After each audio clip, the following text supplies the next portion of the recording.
I'll pray.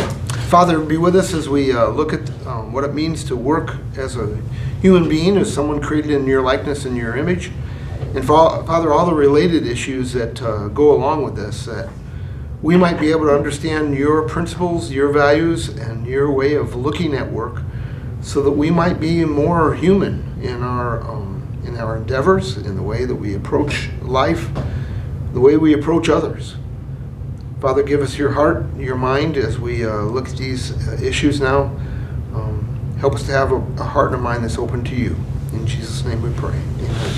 Amen. We're on page 205, the bottom. I'm going to go ahead and read that quote that's on the bottom of 205, goes to 206.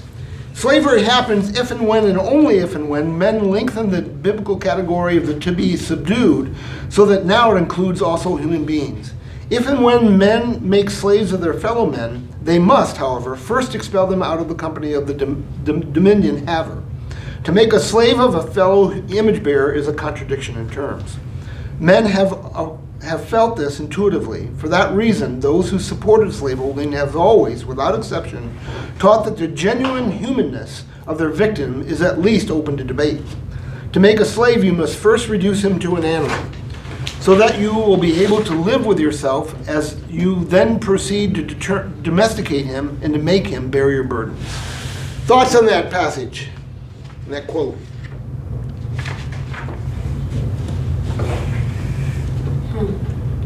Yes, ooh. Oh, I agree. yeah, I think that's pretty much how it's always happened. With a clear conscience, otherwise.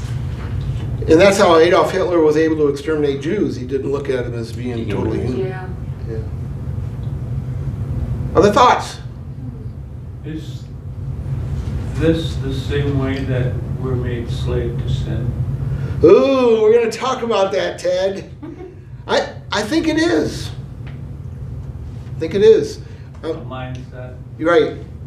All right. One of the guys at Free for Life said that he said he came from a family of poverty, and he doesn't think that poverty is a place or a thing. He thinks it's a mindset.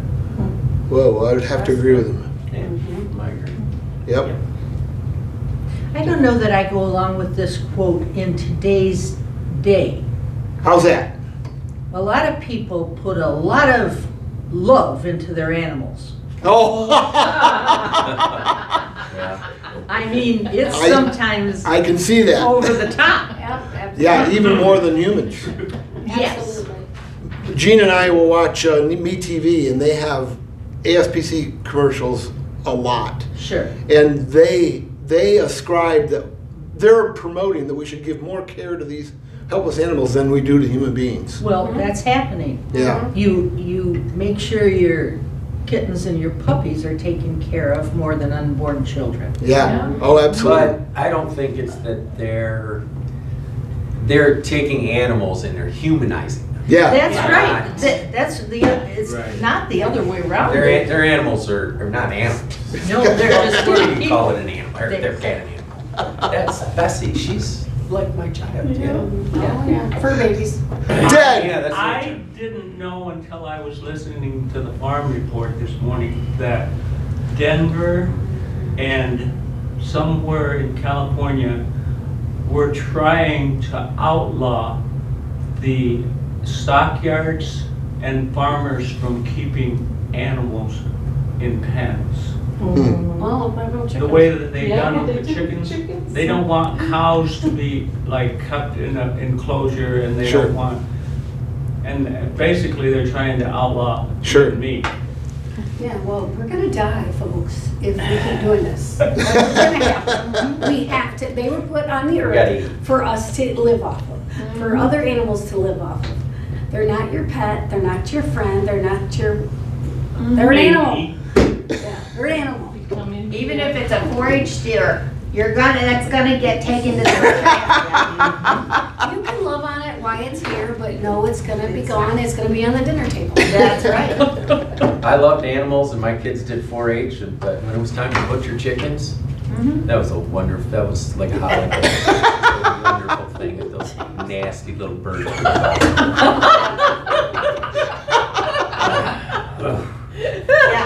And they stink. Oh my Oh, goodness, they they stink up. stink. Holy heaven. I was raised with 5,000 next door. Oh, So- yeah.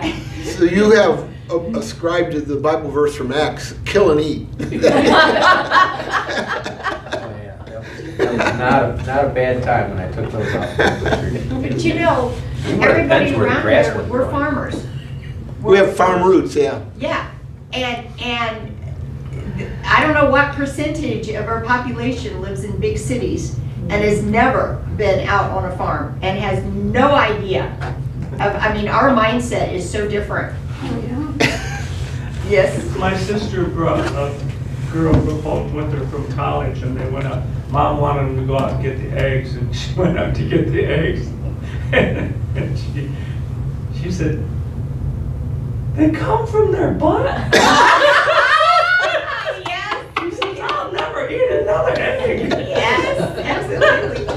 When I was in college, my dorm had, one of my dorm roommates was Mary. She was from Cleveland, and all the rest of us were farmers. And so we were over on the ag campus and this kind of stuff. And so she went with us one night to an ag 4-H show of some kind. And she'd never been around animals like that. And it just terrified her. And so we had our bunks, we had triple stacked. So the top bunk had like 1.5 foot space between the top of the mattress and the ceiling. And in the middle of the night, we hear this big bang, and she was on the top bunk. And she had a nightmare. About those animals? She tried to sit up in the middle of the night, But then she drew a picture. She drew a picture of a chicken. And I tell you that all 3 of the other roommates were all farmers.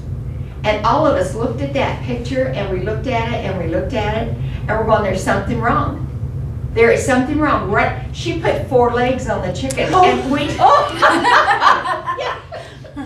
So it's such a contrast. It's city girl, and honestly, it was funny. It was funny, but it makes sense that they think Oh, absolutely. they can't take eating the animals and Yep. gee. Going on, someone read the H.D. MacDonald quote, Christ's regard for man. Christ's regard for man prevents us using him as an economic tool. Jesus gave value to the ordinary man, and by his life as a carpenter, he sanctified common work. Work was, from the beginning, God's purpose for man. The fact of work as forming an integral part of the pattern of the divine purpose is implied in the 4th commandment. But the entrance of sin changed work from a joy to a toil. Work thus became a burden instead of a blessing, and although not bad in itself, it lost its true value. What's 4th commandment, by the way? 7. Yeah. 7. Resting on the Sabbath, which implied, and I think Fred mentioned this last week, which implied in resting that you are going to what for 6 days? Work. Yeah, we're going to work for 6 days. Thoughts on this quote here? It makes sense. I mean, because a lot of people don't have a good attitude about work, and it's part of the fall. Did I say that we're on the page 206 for the tape? Okay, You said good. 205. Okay, good. We did start there. I just want to make sure that those of you watching at home know who we are. Even for Christians, and you brought this point out here last week or two, but I think as Christians, we're kind of taught that work, toiling the soil, and having to get weeds out of the soil and all that was part of sin, part of the Sure. consequences of sin. And that's kind of pretty much where I think most of Christians look at where the idea of work came from. And yet you pointed out in the creation, God put man in the garden to till the garden. He had work in place in the garden before sin entered. Yep, that's true. And this thing of work being a burden, I think even the Christian community has adapted that because we haven't taken where work came from back far enough. I think, couldn't agree more. I think in the garden, no, I don't think there were weeds. No, there was not weeds in the garden. I But we, think I was reading in a devotional that in the garden, Adam and Eve had to plant the plants or the shrubs or something. I just read that recently, so it wasn't a finished. Yeah. One of the really cool things to think about is the difference between a jungle and a garden. I mean, a jungle can have all the same plants that a garden has, but what's the difference? it's organized. Exactly. Exactly. And I think that's what God wants us to do, is bring structure and order to a jungle and make it organized. I think about that a lot of times in the summer. You know, if you didn't have to pull these weeds, it'd be so much fun just to move things around. And, you know, put it there and then let it thrive. And Hopefully.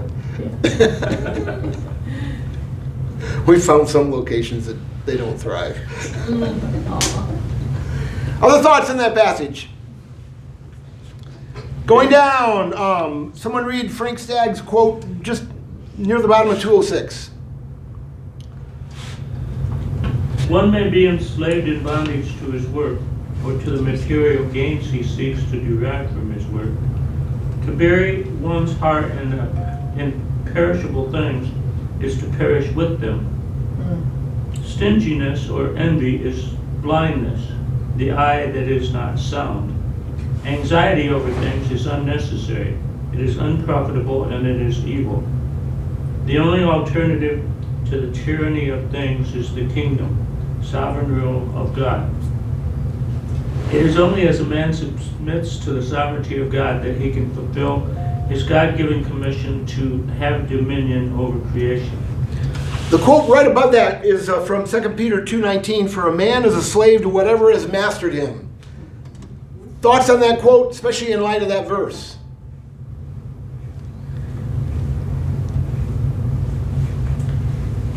Yeah, Jan. We so often think of being a slave to money.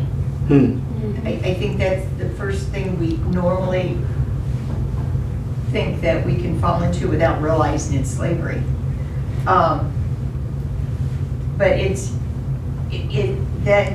then you take that the next step. It's not just money, it's absolutely anything. I believe that's true. And that's what he's saying in this quote. And you really enjoy doing something a lot, and it becomes addictive. And you're thinking you're just enjoying it, but in reality, you can very easily become a slave to whatever it is. Which leads me right into this next question. How can one know if they are controlling things or if things are controlling them? If you can walk away from it. Ooh, very good. That would be a great answer. If you can forget about it and do something else. Good, good. In fact, we're going to come a little bit later on to a quote that Tim Keller says, "You're a slave to anything you can't say no to." Well, a man is a slave to whatever has mastered him. I was thinking how many different things in anybody's life. I mean, it's not just money. Oh, It's not absolutely. just work. It's just like so many things. I mean, the addicts, that's just one aspect of their life, you know. And there's so many things. I guess for me, the ability to be doing something and get interrupted and do something else without worrying about what you got interrupted with, that really is a freedom, you know, to be able to just, like, somebody calls and says, I need, and be able to forget what you're doing and go and help, you know. That's just such a great freedom. Other thoughts? Yeah, Jan. Tying this back into animals, there are people that are slaves to their animals. Oh, absolutely. Isn't that interesting? Yeah. Don't look at me. I'm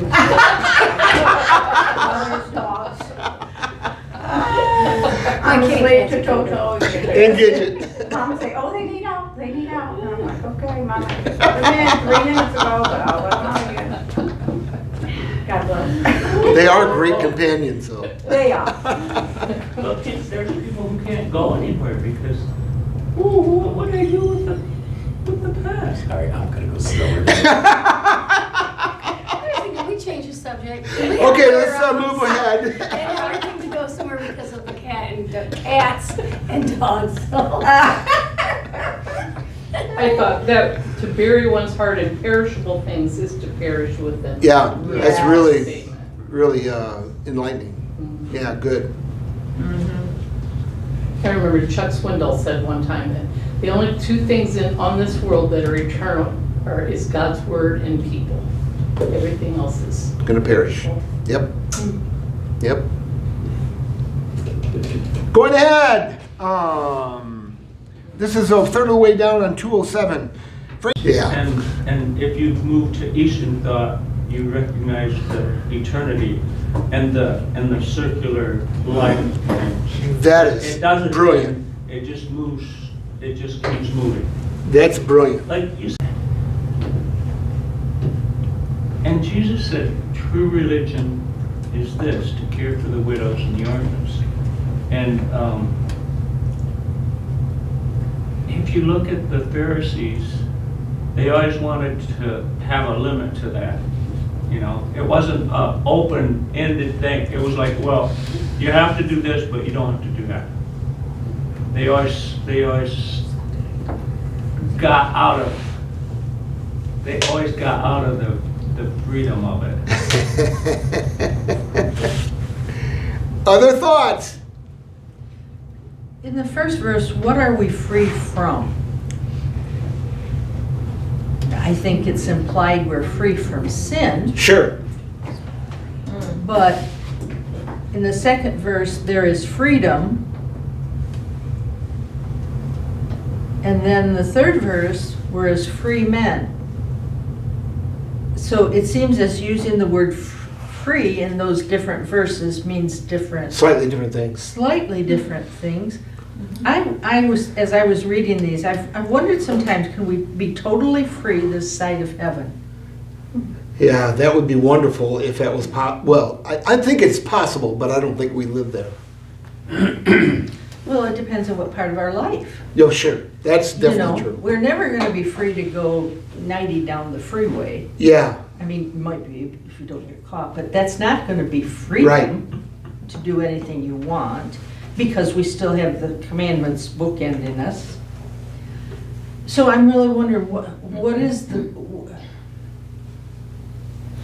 free from sin, a sinful life, but we still have to fight it all the time. So are we free from it?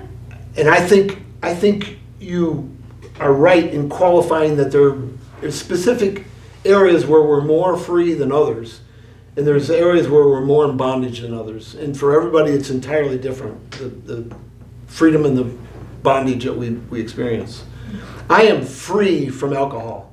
I have never had the slightest desire. I have a picture in my mind of smell of alcohol and seeing a drunk pig outside of a silo That's right. that had drank the syrup that came out of that silo and got himself stoned. And he's laying in this, I didn't know that happened. Oh, yeah. I know, That's a funny animal story. that's my picture of a smell that I smell when I smell beer, Yeah. is this pig lying in this booze. We gotta have a drunk pig outside of every bar. And to this day, I can't hardly go to a baseball game where they spill beer on the floor and stuff, because that smell is almost identical. And they tell us that smells can bring back more images and more Yes. memories than any Yes. other sensory organ that we have. Uh-huh. And so alcohol for me is, I am free from alcohol. Right. I just don't have any. Pride is another issue. Yeah. Pride for me is a nonstop battle. And I am not free there. I struggle analyzing everything I do. We talked Monday night at the men's get together. I fight to take every thought captive about what my motivation is about everything I do, including I'm speaking right now. Must be exhausting. And slavery is. It is. Yeah. Slavery is. What I was thinking as you were saying, you're free from alcohol and like that, you're still able to minister to those who are in Hopefully. bondage to alcohol. Hopefully. Yeah. John Piper, when he was over here at the College Baptist Church for West Blade's ordination ceremony, it's worth Did it. it? Oh. He said, you can only be free when your heart is wanting to do what's right. And so if your heart wants to do the will of God, you're free to do whatever you want. That's why Martin Luther could say, love God and do what you want. I'm going to put that in there. Because if you love God, the only things you'll want to do are those things that are right. And you're free to do anything that's right. You're just free to do it. And that's true freedom, is when our heart is in alignment with righteousness. Okay. Um, Sure. Getting there is a whole lifetime, in my mind, is a lifetime battle. That's the key to prayer. And that's Getting probably, prayers answered. Yeah. If you're praying sincerely from your heart for God's will to be done, then what's happening, you're going to understand that was His plan, and you can get. But if you're just praying for what you want, a lot of times you don't get it. right. We're going to talk about that Sunday. A big part of my sermon is built on 2 verses right in the middle of chapter 15 that Pastor Dave wants me to speak on. And it's quoting Pharaoh saying, I will do this, I will do this, I will do this, I will do this, which resonates back to Isaiah 14, which is Isaiah quoting Satan, saying, I will ascend to the Most High, I will be like God, I will be like... And it's our own way that is the problem. And that's what has to die.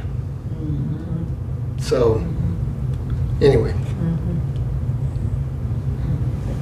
Other thoughts? This pin is, I think cutting it. the word free there, I mean, we want to put a real finite kind of idea on what it is. Whoa, that's And true.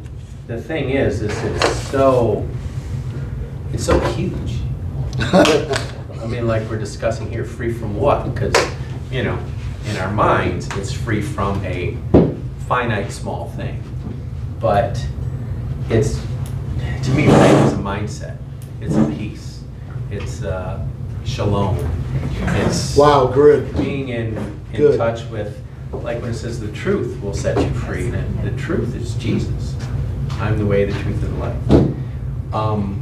And the truth will set you free. That Jesus will set you free. Set you free from stress. Set you free in your mind from being prideful and worrying about things. Turn it over to God and let God worry about it.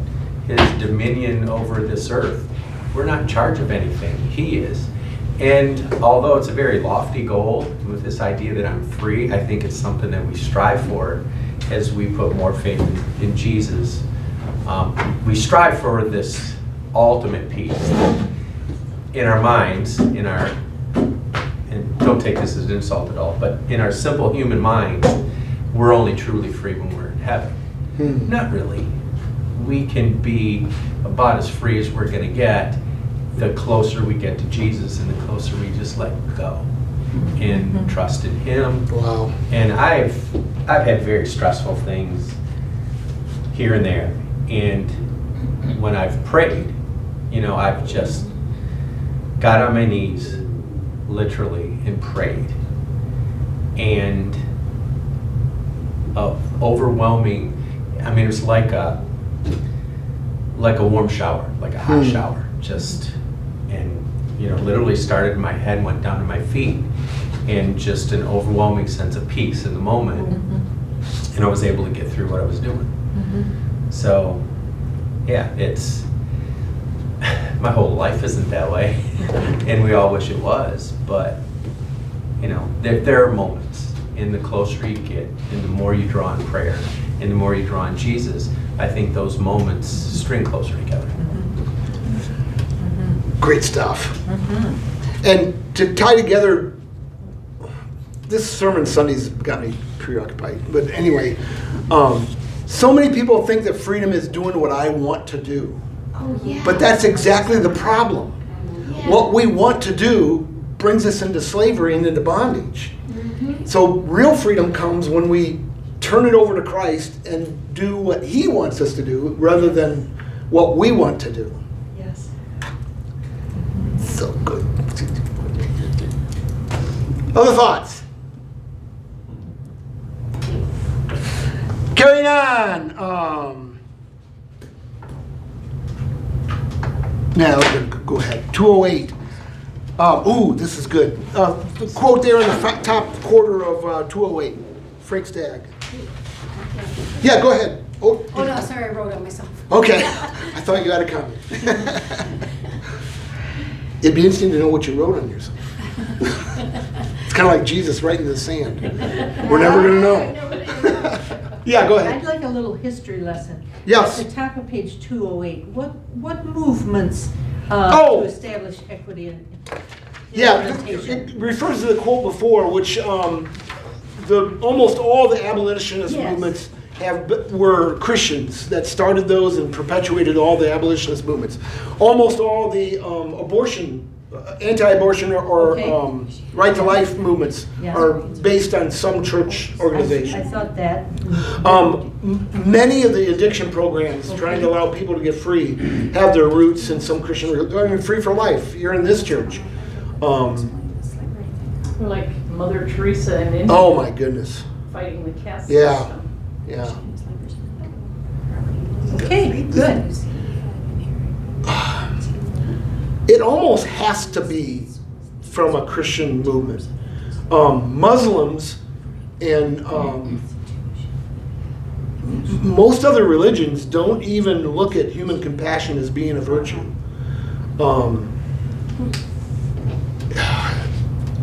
It's just not even on their radar. Okay. And so almost all compassion movements have to have their roots either in Judaism or in Christianity. Your hospitals and your schools. All of Oh, those were yes, that's started true. by churches. That's true. And you know, equity has gotten a bad name, Yeah, but not lately. because they're treating people with equity. They're not treating people Right. with equity. That's the problem. That's the problem. They're using a name and prostituting it. Yeah, that's exactly the problem. And you're right, it's giving equity a bad name. Thanks. No problem. Someone read that quote on top of 208. The expression work like a slave is misleading. Usually it implies that slavery consists of hard work, but the essence of slavery is not the hardness of work, but the meaninglessness of it. No slave can be driven to work as hard as a free man chooses it. No slave can be driven to work as hard as a free man chooses to work when impelled by a great motive. It is when work is meaningless that it is toil and tedium. God did not offer paradise as a place of leisure alone. It was a garden to be kept. Work was a provision before Adam's sin, not a curse imposed as penalty for sin. Work is a privilege of sharing creatively with God. I don't know how much you know the difference between meaningless work and knowing that your work has a purpose and significance, but it's huge. Oh, yeah. Absolutely huge. I really tried to think about this and grab onto what is meaningless work. When, if you think about whatever, at least in my mind, whenever you had work to do, there was some meaning for it. I'm not aware of what work is Oh meaningless. boy. I know that there's work that people think is meaningless. Let's say that you were given the task of taking 40,000 pages of documents and filing them in a filing system. And because the church, let's just say the church found a closet full of 40,000 pages of history, and you're given the job of filing those in some type of logical order that could be researched. And then as soon as you got done, they brought a forklift in, picked it up, and put it in the dumpster. Oh. That would be meaningless work. At the But time, destroying all of that. at the time, it may have had meaning and purpose and significance, but they destroyed all that when they picked it up and put it in the dumpster. And that forever will change your outlook on the work that you did. That's one of the things that the Nazis did. Yeah, to it's in here, their oh, okay. middle of 208. Yeah, I remember that. But that should have had meaning to that It job. did at the time. Historical purposes. Yeah, at the time it did. Now, if it was put into computer systems or scanned or something like that. Oh, that would be for much better. History's sake, it had meaning. Absolutely. But before computers, you needed the paper copy. Well, you can even say that you loaded it up in a computer and then they just threw the computer out and destroyed it. So they didn't want it anymore. It's probably easier to see some examples of government work. Oh, there you go. Privilege, your name, Elon. I mean, we've seen roads put in to be, when the intention was to tear it apart the very next year.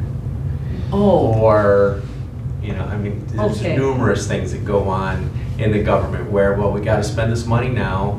And so, yeah, here, do this, this, and this, but we immediately plan on undoing it Okay. right away. See, I That's a wasn't- meaningless. yes, I wasn't thinking along those lines. And I apologize.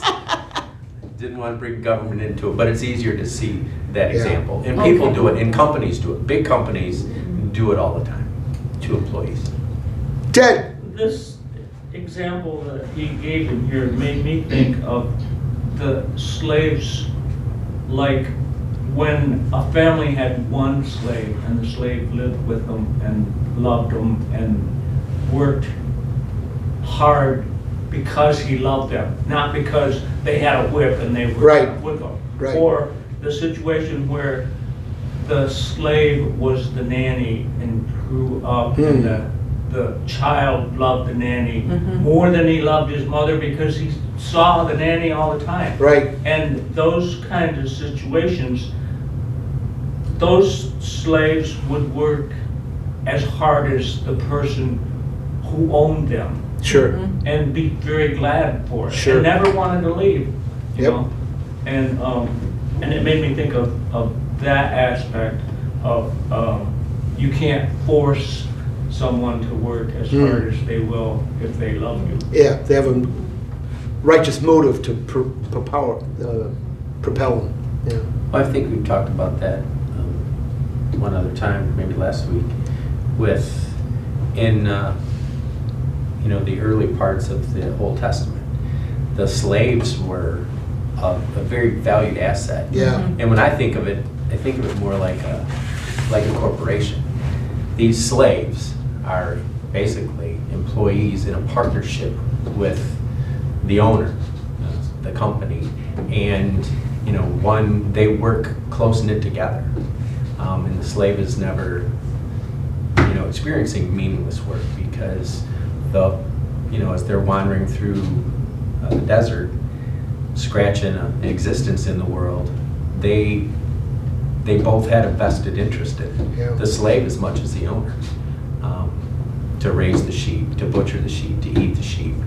And I believe you said even in some cases the slaves were held in higher regard than family, and the inheritance was passed to a slave instead of family, which could only be on a partnership level.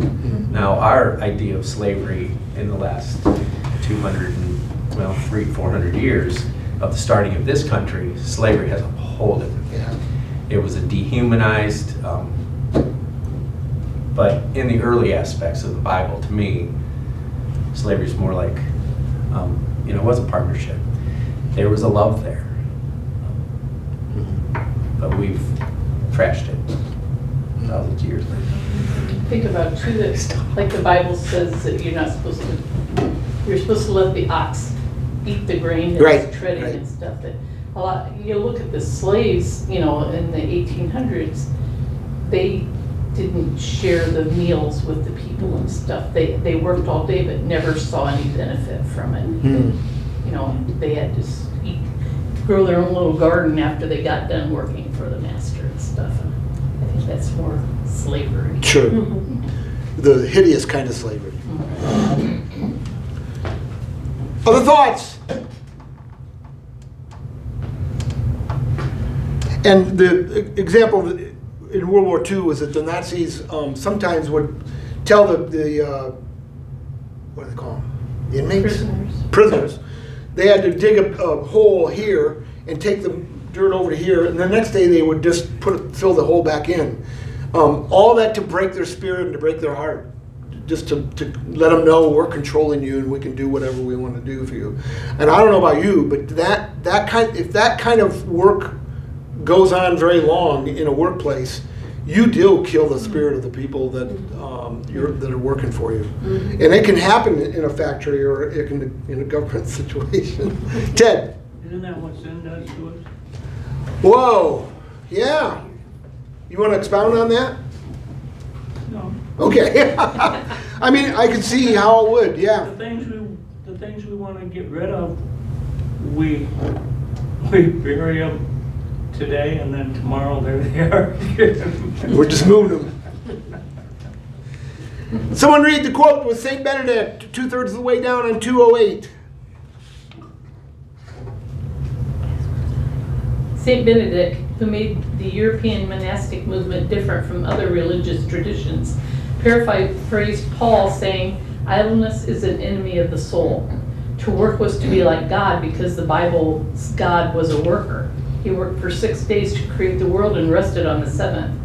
Benedict's followers accepted the dictum that work is prayer, but they also felt a tension. They'd come to the monastery to pray, not to grind grain. The theological factor that resolved their tension and drove technology was that the Bible distinguished work from toil. To work was to be like God, but toil was a curse on human sin. Toil was mindless, repetitive, dehumanizing labor. This distinction enabled Christian monks to realize that human beings should not have to do that what wind, water, or horses can do. People must do what other species and natural forces cannot do. Use creative reason to liberate human beings from the curse of toil. This is a really significant quote, and I think it has huge implications as we go into an age of AI. Thoughts? Because soon AI will be able to do 80% of what humans do, as far as repetitive work. Yeah, go ahead, baby. Say. I had troubles with Oh, this is my great. Walmart order Wednesday, and it was obviously AI because all it knew was to apologize in 100 different ways. I feel your pain. I feel sorry for you. I'm so sorry that we're not helping you, but it never offered a solution. It wanted her to resubmit her order, and I'm going, resubmit it yourself. You know what the order It's is. 3 hours late on my order, and it said, well, why don't you just cancel your order, and then we'll give it to you in 2 hours. It's like, I want it now, not 2 hours from now. Wow. Wow. How did it get resolved? I canceled my order and went to Kruger. There you go. Good. Show you. Yeah. It was incredible how diplomatic it was. I mean, it was, what it says in Proverbs 15:1, a soft answer turns away wrath. This was soft answer on steroids. But it was Didn't so, turn away wrath. no, it was annoying. Because it was, Creates it. yes, it was so soft. It was like, you're just trying to play up to me, so I'll do this. You're not addressing my problem at all. It wasn't a soft answer. Common sense. It wasn't an answer at all. It was just meaningless softness. Babble. Yeah. Oh, wow. And the more we're listening to what the angrier both of us are getting, I finally shouted at Gene, just shut up, turn it off, and go to Kroger. Yeah, and then tomorrow you're gonna find this big order sitting waiting for you to pay for it. But I even find humans do that nowadays too. Oh, wow, really? Oh. Yeah, and I believe they're reading it from script, but I Don't called. tell her reading it from Yeah, script. I called Xfinity because we returned a modem and they keep Oh. charging me for it. Mm. And so once I finally got to a human, because the Yeah, automated Xfinity thing, is I get mad at ridiculous automated. talking to I can first. talk to human, I get mad at automated. Yeah, same here. And he kept saying, he was very polite, but it was like, I'm sure this is frustrating for you, Tammy. I'm so sorry you've went through this. Just kept apologizing, and I didn't say anything, but in my head, I'm like, dude, just be quiet. You've already said sorry. I appreciate it, but you don't need to keep repeating how sorry you are. do about it? And how, yeah, just take care of it. Yeah. Just take care of it. Apologizing and reading the apologies he's supposed to read to a point where he's not listening to, he's not listening to Yeah. her anymore of what Right. she's trying to say. When he could really help her if he took 2 seconds to stop apologizing and listen to her. And he never did that. But he was really nice, and He's a really nice guy. just That's what they said about Adolf Hitler. But yeah, you can tell it's scripted too, just by the Yeah, wording. yeah.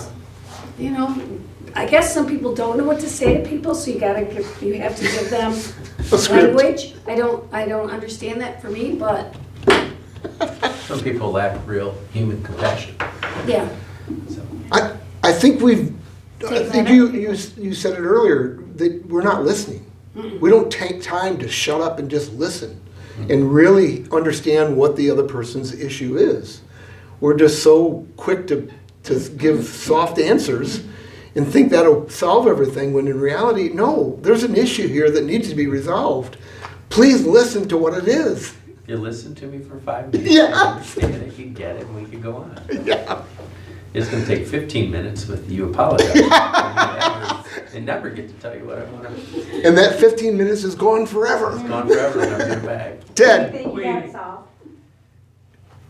Yeah, my well, okay, so they told me they'd refund $35 for the last 3 months they've charged me, but all they did was take my bill back down to what it was before. So I'd really like to call and say, where's my $100? But I just decided it's They gone. wore you down. Yeah. Yeah, they were. I don't want to go She back might to go automated. home and and I call don't. That nice guy is counting her money. So James does all the calls from now on? No, I won't do that one. She won't let me do that one. Ted, you want it in. We all need Exodus 14:14. Help me out. What is it on here? Exodus 14:14, huh? The Lord shall fight for you, Oh, there you go. and ye shall hold your peace. Okay. You're right. We all need Exodus 14:14. That one just stuck out to me last week. That's good. Other thoughts? That's good. Going on, here's this quote from Tim Keller that I talked to about. It's on the first third of 209, if somebody would read that. Here is what a slave master is. A slave master is someone who has no boundaries and someone who beats you up if you fail. You see, we often say, oh, my boss who is here in New York City is a slave master. Well, you don't know what a slave master is. A slave master has no boundaries and they can do anything they want to you. And when you fail a little bit, they beat you. And how do you know whether your family, how do you know whether your career, how do you know whether your school is a slave master or just a family, a career, or a school? The answer is you can't say no to them. They are slave masters. You work too hard, you can't stop them. If you are enslaved in a relationship, it means you can't say no, you can't walk away. You've got to have them. They are your significance, your self, your security. Same thing with making money. Same thing with your career. This isn't just a job, not just money. This isn't just school. This isn't just a relationship. They are slave masters.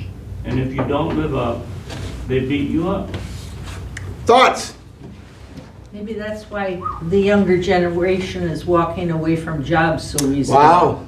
Hmm. Wow. They are not interested in being told, yes, you do need to work. And they just, And they become slaves to something else. Yeah, they're not experiencing freedom from, for being a slave to the master of. they aren't there work. long enough. There, but they, yeah. There was something here about idle Yeah. time I being know. its own worst enemy kind of thing. And so, yeah, because they're not working, unfortunately, Yeah. they find something else. But Or I close. think that's real interesting for workaholics. Oh, sure. And we would know that type of person that was always at work and couldn't get away from work or just spent too much time.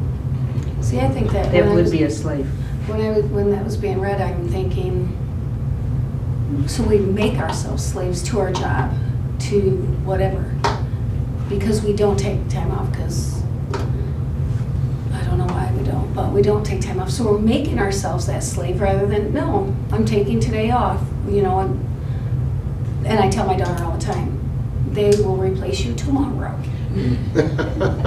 Just like my coworker, they'll replace you tomorrow. Take the day off, that kind of stuff. But so we make ourselves. I mean, Sure. that's what that said to me is you make yourself that slave. Sure. Well, to me, it goes back to, on page 206, the quote there by Frank Stagg, where it says, work or to the material gains he seeks to derive from his work. It says seek, it doesn't say need. And I think we put so many things on what we want and our wants and desires, and so it's easy to get in the fact that if it's an old mindset, I'll get it, it's not the current mindset in the world, but if we want these things, then we gotta work our tail off for them, and we become a slave to the work instead of setting it on what we need. And we work, provide for what we need. It's lessens that. But yeah, we're in, we teach our kids, gotta go to school, gotta go to college, if you want a job, so you can have a nice house, so you can have, and we perpetuate that as well. We're not saying, that God will provide you with what you need. Do this in prayer, make work a joy, and God will provide. I was Ted. able to parent myself. So. Ted, you wanted in? This made me think of, when he talks about beat you, it made me think about how many people get burnt out. at Oh, their sure. jobs Because the management sees a good worker, so then they make it mandatory that they work the weekend, every weekend, until they just beat them. They just beat them, and they can't take it anymore. Sure. And then they quit. Sure. And they were good workers. They were the best workers in the place, so then they're left with their other people who don't show up for work. And then they take that out on the people who will show up for work. Get penalized. Yeah, so-and-so didn't show up, so he got 12 hours today. All the time, yeah, all the time. Yeah, I bet you saw that. All the time. I didn't even know how I got home. Do you know Lori was involved in healthcare as well? Yeah. Yeah, Jan was as well. No, she was involved, I just kind of tagged along a little bit. She was doing it all. Yeah. Still does. Other thoughts?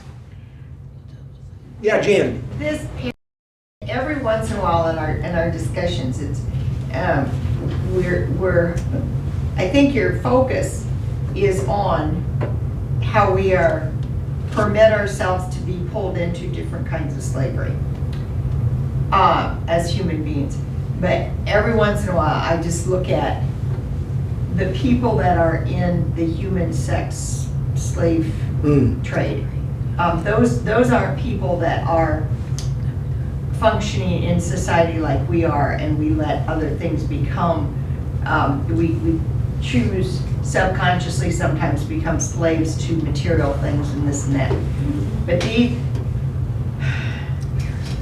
the slave that is kidnapped and brought across the border, kids that are slaves, you got child labor slaves, you've got sex slaves, and then you look at this, and when you fail a little bit, they beat you. And to me, that those,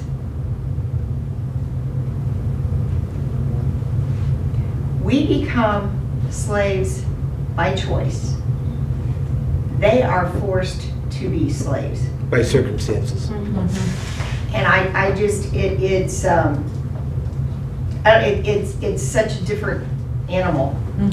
But it's the same problem. It's sin manifesting itself in dehumanizing people to use them as tools or use them as some tool for an economic gain rather than to see them as truly human. Yeah. And unfortunately, we can become our own worst enemy, worse than a pimp. And that's one of the things I hope to get across Sunday, is that our own way is killing us. Yeah.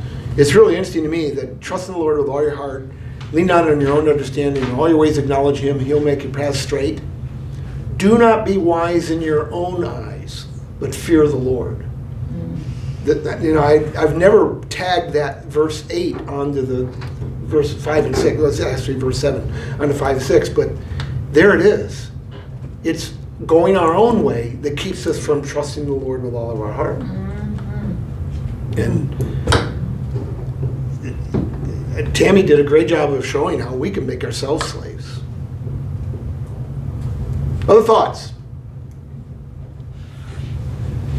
In fact, worse than maybe even the pimps.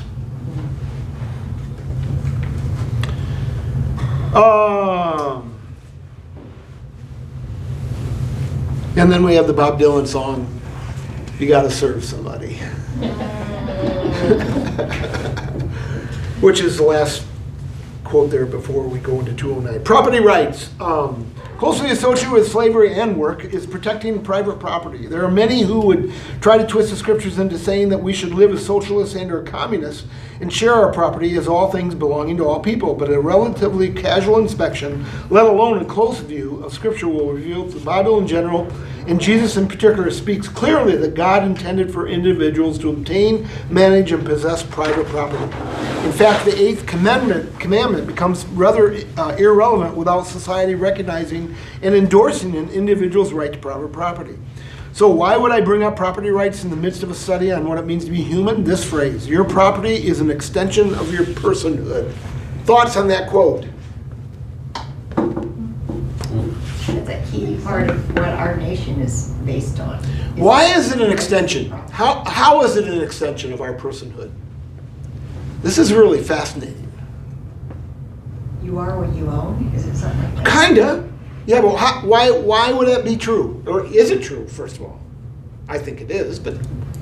I think you come through, your personality comes through on what you own. I think it screams at us what we Absolutely. own. The time, we put in with gardens, how we want our gardens.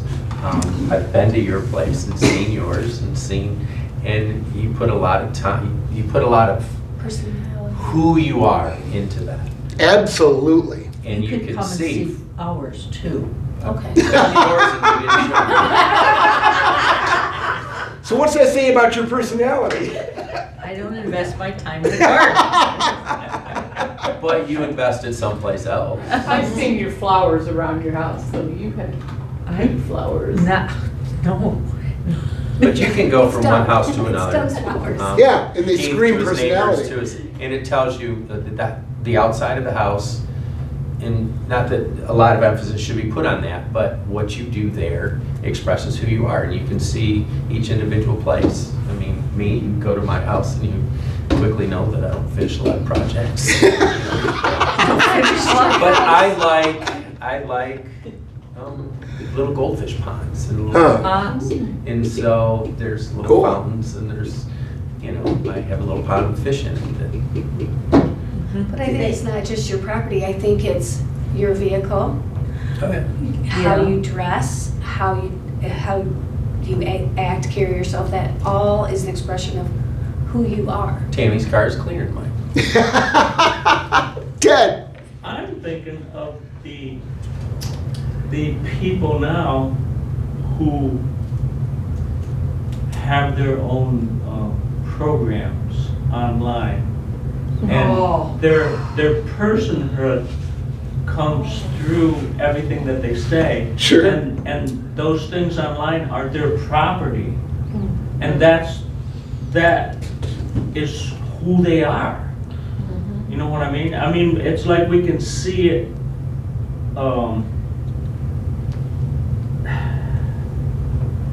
It's becoming that their personality is their property, is their living, is what they own.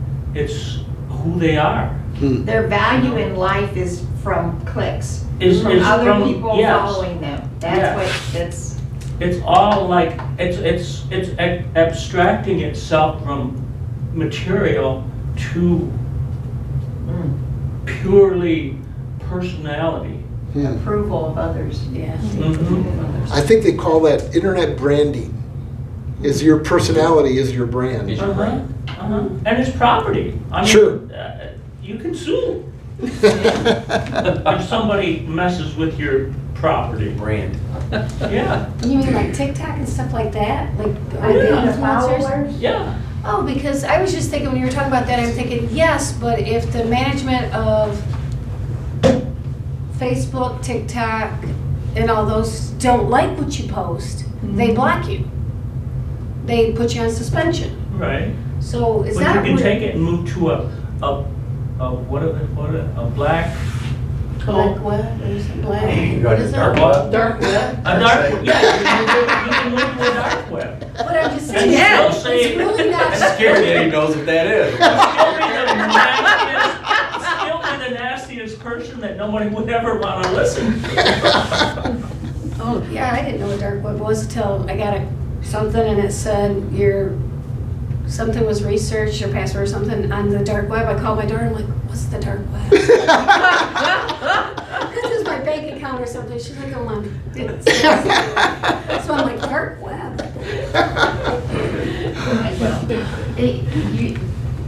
Another example of this is how they've always said, your checkbook tells who you are. Oh, absolutely. Yeah. I mean, it's the same, it's reflection. Reflects of your values. Yeah. Sure. What you paid and what you owe and how do you use your money, is that what you're Yep. talking about? What That- you spend that your money tells on. a lot of Oh, people. right. Yeah. Yeah, like What your you debt spend credit it, yeah. ratio and all that. I think that tells a lot of Do people. do you tithe? That'll show up. Do you just pay for a lot of porn sites? Do you know, what that kind of stuff? Yeah. So the Yes. bank knows you better than your friends do, because they see all this come in, so. I'm a zero, I haven't wrote a check. Ted has no personality, which is the farthest thing from the truth. Well, I keep saying I'm not gonna use my debt card You know, anymore, 'cause you know what though, Ted? The fact that you don't write checks reflects your personality. Yeah, there you go. I mean, it does. So do you pay cash when you do that? Yes. My brother. I See, just, I all think that cash. too. I just, Mhm. I get business local so that I can just go there and take care of business. And you do that for a reason, right? Yes, I would. You've chosen to do that. Yeah. Yeah? I don't want to. On the dark web? I don't want to call on the phone. And get a blah, blah, blah, blah. They have to look me in the eye and do that. No Yeah, because problem. they're not. Read from the script. We We're don't really have to- sorry. don't have the They talk to internet you. then, or you don't have the. I don't do you anything online, no. Just do a couple, the one bank that moved to Coldwater, I do that over the phone. How Yeah. dare they move to Coldwater? Yeah. Oh, that was My that bank is, Monarch Bank, that was so aggravating. We, Hillsdale's not important enough. I couldn't believe you guys didn't have my bank. I have to go to Hudson or Montpelier. And I've been in that bank, well, they've changed, you know how they Yeah. grow, But, oh man, Huh. 40 years. Mom's bank she's had in Cedarville, for decades. And I mean, every few months, her and I, or Mark and her, have to go to the bank and get a new password because she got it messed up again. And, the people walk, we walk in the door and everybody knows you, they know what's coming, they know, okay, come right on in here, have a seat, we're, even before we tell them what we're there for. And then they close that bank, and now she has to go to Xenia to even cash a check or anything. And yeah, and it's there's people, they don't know her, they don't have, it's just, it's sad. And that's, what happened here in Hillsdale, it's all over the. And that's why it's hard for new banks to come into Hillsdale, because County National and, Fifth Third. no, the other one's Southern Michigan, they're big entities in this town, and employees know you when you go in there. I don't bank at either one, but they both know me. So they know me because my daughters work at those two banks, yeah.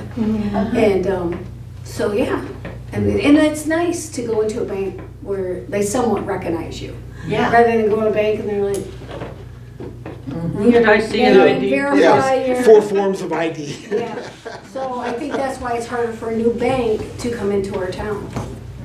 Like Monarch didn't last long. See, I'm different, because I like to go in the bank and give them my ID. I don't want them to Oh. presume who Yeah. I am. Yeah. There is that side to it, I absolutely. always give them mine. Oh, they all know you, honey, you don't have to Oh, worry. they all know me. I know. Oh, it's him again. Should lock the door. Needs a new password. Yeah. He likes himself Done up. that too. Well, they make them so hard. The County National switched to their little phone thing from, most passwords were always like 8. Now theirs is like 12 or. Are you serious? I just Yeah, went through all that, so so one I of can my, get it's online and like, see oh what my was going goodness, on. I'm- Probably, yeah. But Yeah. they do different, they got, both of them are at Fifth Third, but Mom has County National, so I gotta do them both. It's been. County National, Oh, these changed to where they were every like 3 months, you had to come up with a Yes. new password. They can't be the same you And you used to. can't use more than 5 for, 3 or 4 characters from Oh. the first one. So they're so arbitrary, and you can't use the same one in like 3 years. Well, I mean, when you're coming up with 4 a year, That's gotta be a nightmare. in over 3 years, now it's, the last one I put in there, it's stayed in there and they haven't required me to change it. So they might have changed that, but now that it's, like I said, an 8, and it's written down, which now makes it all more safe, because it's written down somewhere. I can't physically remember. Yeah, and only a crook can figure out where you wrote it down at, because you can't remember it. Well, no, we have it like It's usually in the mouse passwords, pads, or Yeah. it's in a book in the top desk drawer, you pull it out and it says Yeah. passwords. It'll Write say, that down, County honey, let's National go." Bank and this password number. Now what I found out is if you don't use it for a certain Oh, yeah, amount yep. time, 30 yeah, I days. did that, yeah. Because Mom doesn't No, use her yeah. account at one of the banks, you We know. got To lose control. So I We don't really removed everything I had gone through, I had to redo it. Yeah. That's sad. But now I That- know. That's so stressful. Let's take a look at I know, it's. at this quote that says about 2/3 of the way down on 210. Jews and Christians in the ancient world. If someone would read that, please. Jews and Christians in the ancient world were unique in their perspectives of the goodness and dignity of work, which other cultures saw only as drudgery fit for slaves and inferiors. At the same time, the recognition of property as an unalienable right, a right that preceded human government and thus as something that no king or government could arbitrarily revoke, create a stable environment for economic growth. We owe the positive vision of work, the incentives to be productive, and the security from arbitrary Confiscation. to our property, the hallmark of traditional Western ideas of economics, to the long-term impact of the biblical worldview on society. I mean, what they're having to say here is basically if you look at the right to own property and that government shouldn't be able to take it away from you, that should create an incentive to be productive and also create security in that economic situation in that culture.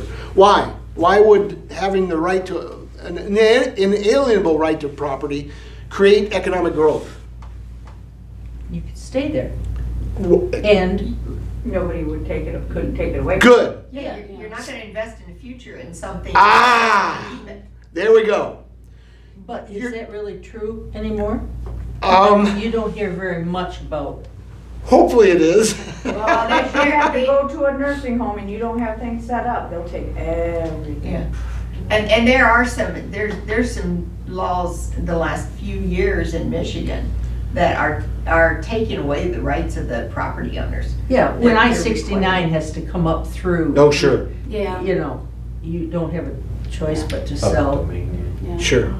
Well, that's just like the. What is it, domain? Public Yeah, domain. yeah. Public domain. The government can claim it on the idea that it's better off for Lots and lots of. Michigan as opposed to you owning it personally, because we need the road. to go. There's other rights for something about, and I should have this, but something about how the water or the garbage collection or something that is it's got they're out in Hillsdale County. They're taking, the government is working on getting the right to, if you don't do certain things with your property, they can control it. And it's, yeah. You mean certain things like not clean it up? Because they do that right now, really. Well, no, it's more, it's different. But anyway, and I apologize for bringing it up and not being able to talk Like you have intelligently to enough. hook into a system, they went down, moms, you guys, everybody that lived down there, you had to hook into, what was it? I know they had to pay big money for that.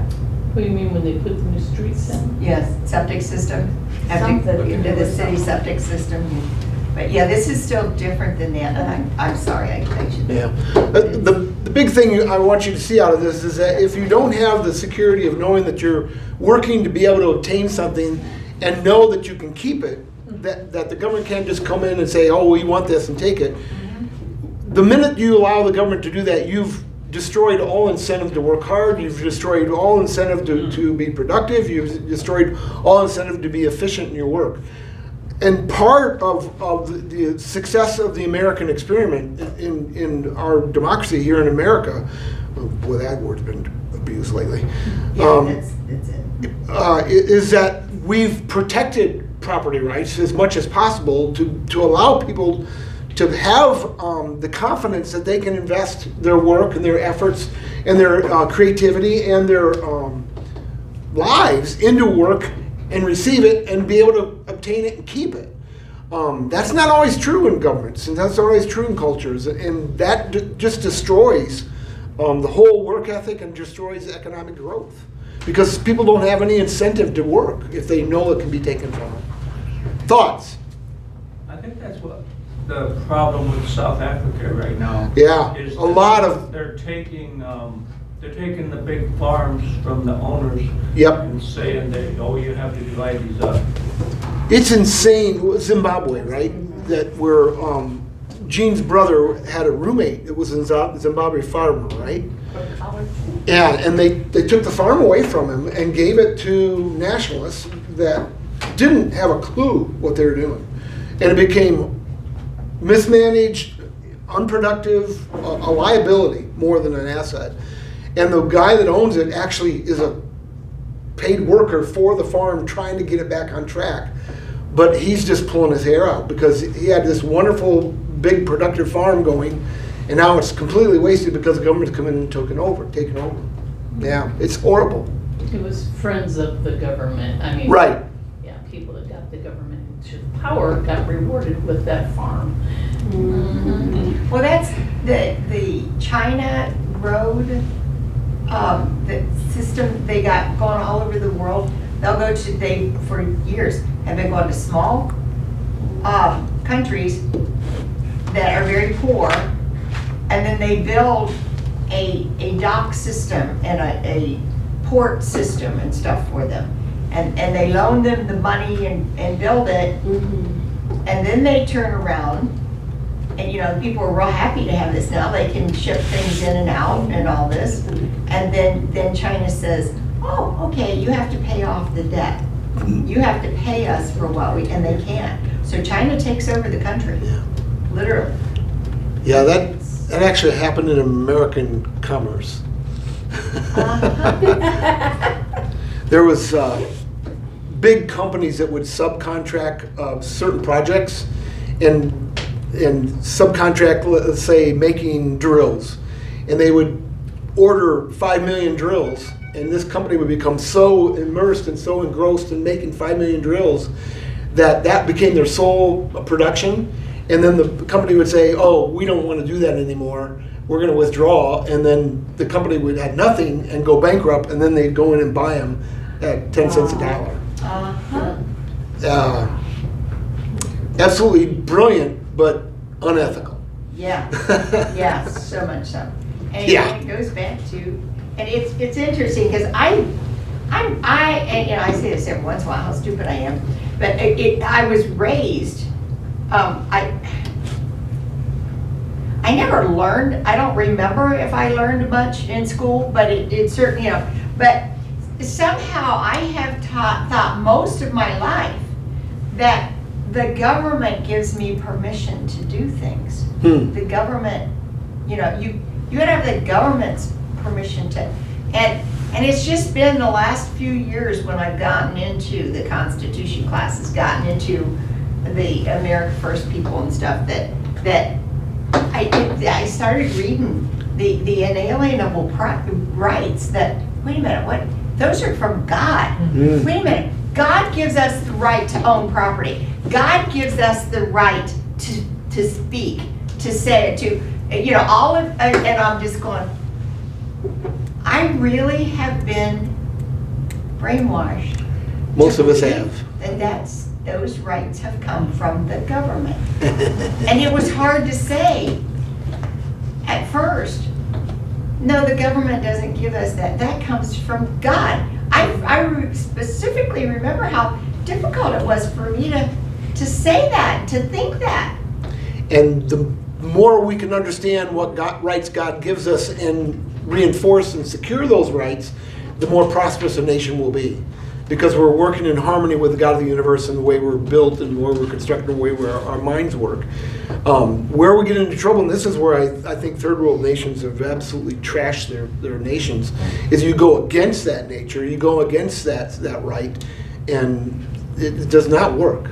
It just doesn't work. And that's why they're a third world nation. Haiti is a classic example. I'll never forget that trip that Bradshaw and I went down to Haiti in 2002 or 3 and spent 10 days working on a church down there. It was an eye-opening experience. Those people are poor, and they're going to always be poor as long as the corrupt government remains in control. And they've gotten worse, actually, in the last 20 years, better than better. And they're hopeless to get things changed unless they can have a Christian revolution and change the mindset of the entire nation to get back on track with what God says the nation should be. It's really sad, really sad. Can planes even fly into Haiti yet again? I don't even know what status of Haiti is right now. Yeah, I know it got really, really bad about 6 months ago. Yeah, I didn't know if. Yeah, I'm not sure. So how'd you know planes don't fly into Haiti? Didn't we have a student from the college who was from Haiti, just a few months ago, Yeah. I met him. And he Christmas time says he he was- hasn't been home in a long time. Hmm. Couldn't, Violin player. yeah, Mm. yeah, Oh, really? yeah. Well, they closed down the airports when, and I heard that on the news, when the rebels had gotten so out of control. It was just dangerous. We weren't Yeah. accepting Yeah. kids. Wow. Well, that mindset has been brewing for decades, Uh-huh. but it came to fruit in the last about 6 months ago. Yeah. I hadn't thought about it. Other thoughts on on work and property rights, and how it relates to our humanity, our personhood. Let's go ahead and go to stewardship. Yours, O Lord, is the greatness and the power and the glory and the majesty and the splendor, for everything in heaven and earth is yours. Yours, O Lord, is the kingdom. You are exalted as head over all. Wealth and honor come from you. You are the ruler of all things. In your hands are strength and power to exalt and give strength to all. Now, O God, we give you thanks and praise your glorious name. But who am I and who are my people that we should be able to give as generously as this? Everything comes from you, and we have given you only what comes from your hand. We really don't own anything, but we take it. We can't take it with us when we die. Ultimately, God, everything is God's. Can you see this? Hopefully we can. Does the common American citizen see this? No. I don't think at all. Was this David that said this? Yes, absolutely. Where they're getting ready to put the materials together for building the temple. Wasn't it Solomon? I think this is David getting ready for the materials for Solomon. I think. You could be right. You can look it up. I don't know. Okay. Well, I'll go ahead. Let's skip down to 12. Someone read that to quote, only when we take stewardship seriously. Only when we take stewardship seriously will we see the 8th commandment in its fullness. And the 8th commandment is? Don't steal. Don't steal. Why would J. Duma say that? That only when we take stewardship seriously will we see the 8th commandment in its fullness. We have to be really careful to respect the rights of others. Okay, good. Especially when It's God's. it's God's. I'll never forget. Have you ever heard the pineapple story? Bill Gothard gave this pineapple story. A missionary went to Indonesia and planted pineapples because he knew they grew really well, and had this whole field of pineapples, and the natives would come in 2 days before they were really ready to pick and take them all. and just every year they came in and just take all his pineapples, and he finally went to him and says, "Why do you keep taking my pineapples?" "Oh, this is our land. This is our property." And the missionary said, "No, I secured this. You told me I could plant my garden." "Oh, but we're happy to take your produce. Thank you for planting these pineapples for us." And he finally went to God and said, "God, I don't know what to do. I've been working really hard for several years to get these pineapples." And God says, "They're not yours anyway." And so he told the natives, "You know what? You can have them because they're not mine anyway. They're God's." And they went, "They're what? We've been stealing from God?" They're like, you have to take them back. Take them back from God. They wanted to give them back then. Wow. No, they wanted him to take them back from God, so they. Oh yeah, that's right. That's right. And I thought that was a really interesting way of looking at things. And I think that makes the 8th commandment even more imperative when you realize you're not stealing from another individual. You're actually stealing from God because God ultimately owns it. Huh. Thoughts? And when you're Pineapple stealing story. it still isn't yours. Yeah. Oh, there you go. Yeah, one of the things that, who was it, said you never see a hearse with a U-Haul. Oh, yeah. Yeah, that's pretty common. Yeah. I mean, you don't. Nobody takes it with them. Safer than Egyptians. Oh, there you go. Yeah. Well, they only took it so far.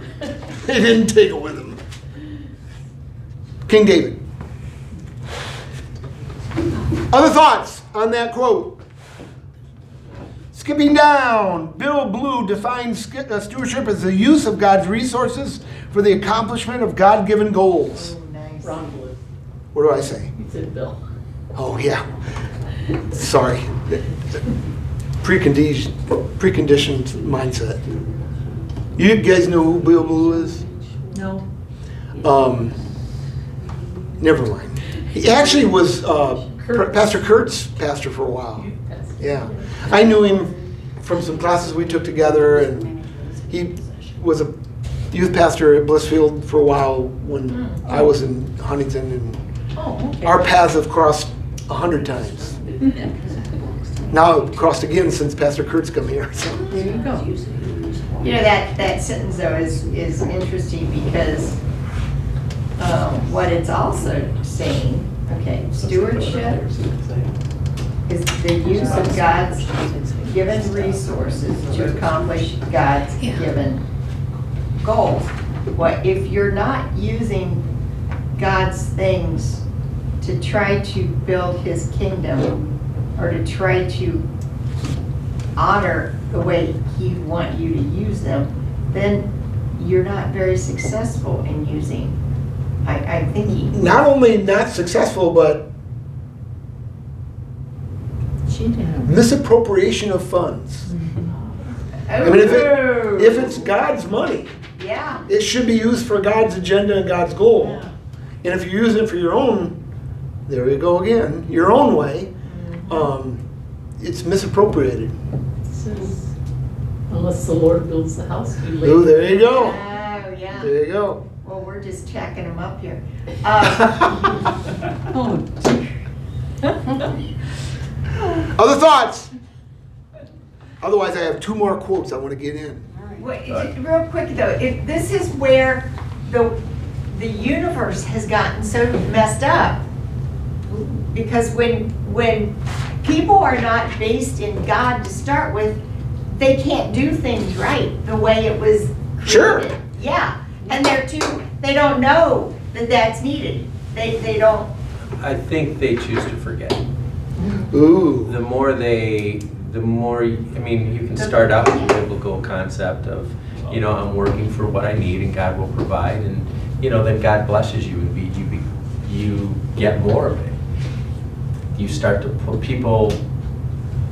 I see people who have more and they pull away from God more because it's hard they think that they earned all that. Right. Not that they were blessed with it, Yeah. and to give it in stewardship, that it's now theirs. I did this, and pride comes in, and stuff like that, and they don't. That 10% becomes harder to give, kind of thing. yeah, it's more money if more you make. 10% of a lot of money is A lot of money. so it's part of the whole human nature thing too. You don't want to sit there and bash yourself that I'm a horrible person. You just accept the fact that, well, I got more, so now I can, I can enjoy more for myself, but I still do well for others. And, we convince ourselves that we Choose to deserve it. forget. We're not bad people. Choose to forget that it's actually, God's just given us more to steward. And now, what can I do more for God? Ted. We practice forgetting more than we Oh, wow. I need to write that down. Forgetting. Forgetting more than we practice remember. Right in the middle of 212, somebody read that quote by Richard Foster. God owns all the property in the earth. Rather than how much of my money should I give to God, we learn to ask, how much of God's money should I keep for myself?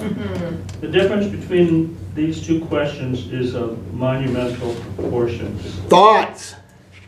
Sounds like an attitude to me. Yeah, absolutely. Way of looking at things.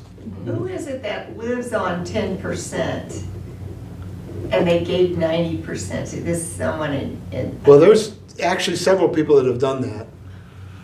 okay. I hear it on Family Lifetime Radio all the time that people that you're supposed to start like adding 1% each week to your tithing.